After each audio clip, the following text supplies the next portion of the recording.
فیضان خالد بن ولید رضی اللہ تعالی عنہ آپ کی ولادت باسعادت بعثت نبوی سے تقریباً 27 برس پہلے اور ہجرت نبوی سے 40 سال پہلے۔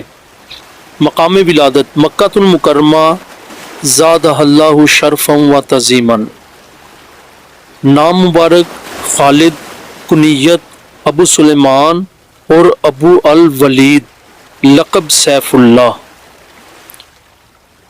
آپ کی والدہ ماجدہ لبابہ صغرا ہیں، یعنی ام المومنین حضرت سیدنا میمونہ رضی اللہ تعالیٰ عنہا کی بہن۔ امیر المومنین حضرت سیدنا عمر رضی اللہ تعالیٰ عنہ کے بچپن کے دوست ہیں۔ آپ رضی اللہ تعالیٰ عنہ نے تلواروں کے سائے میں پرورش پائی، اس لیے آپ بہت پھرتیلے اور نڈر تھے۔ کشتی، گھوڑ سواری اور نیزہ بازی کے ماہر تھے۔ آپ کا اسلام قبول کرنا تھا کہ کفر پر غشی طاری ہو گئی۔ آپ کئی جنگوں میں شریک رہے اور ایک بھی جنگ میں شکست نہیں کھائی۔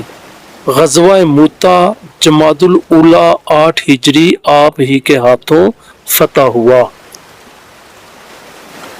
تاریخ وفات 27 جمادی الاولیٰ 21 ہجری، مزار مبارک ملک شام حمص میں ہے۔